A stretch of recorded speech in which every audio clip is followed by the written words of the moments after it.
Bo, so let's talk about what you can do. One of the biggest things that you can do to defend yourself isn't kick them in the balls and it's not hit them in the vital spots.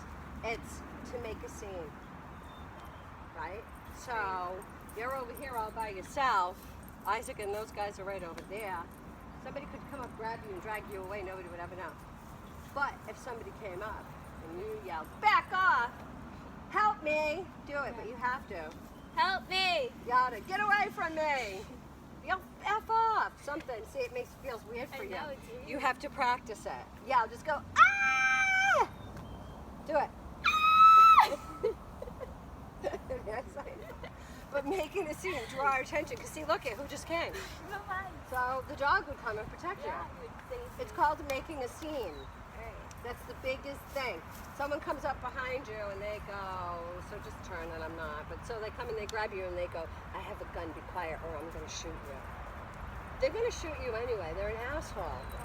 They're an aggressive attacker who wants to rape you or kill you. So anybody who's going to threaten to do that, if either they're not going to do it and they're just threatening you and trying to intimidate you, or they're going to do it anyway, and so screaming at least gives you a chance to get away. So what you have to get used to though is making a scene. You have to feel comfortable screaming in somebody's face. You know, if somebody comes up at you, you have to be comfortable being like, "Back off!" You just have to do that. Just do it right now, scream it. Just don't look at me, look away. Back off! There you go, see? Makes me want to laugh when you do it. But she's so nice and gentle. But Okay. that's what we need to do. Oh, if someone is coming up, yeah. Right.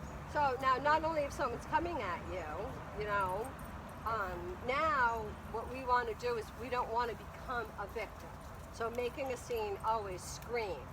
A lot of the times people say scream a thing like fire or something that's going to attract rape, whatever. Just something, scream, make a scene. Make a loud noise.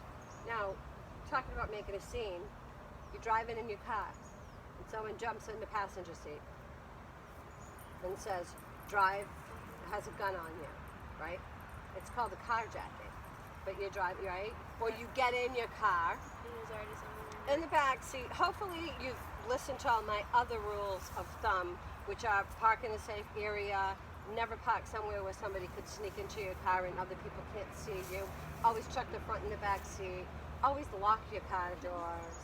Always make sure that it's not as easily accessible. Look for signs that somebody could be in your car. If it's steamy on the inside of your car, something's not right. If you locked it and it's not locked anymore, you probably don't want to get in the car.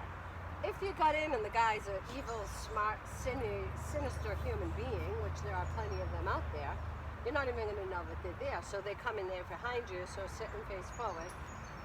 And you get in, and you put your little seatbelt on, and you go to start the car, right? And then all of a sudden, out of nowhere, you feel this, right?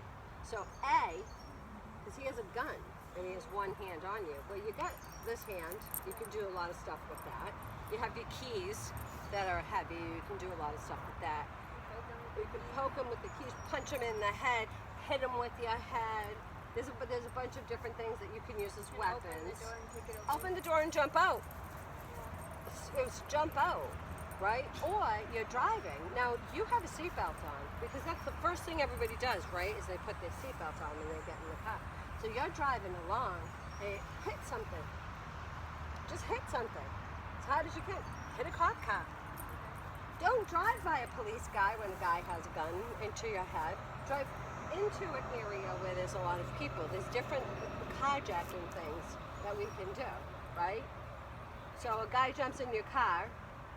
There's a stoplight ahead of you, a car parked in front of you, a bunch of kids on the side of the road, right?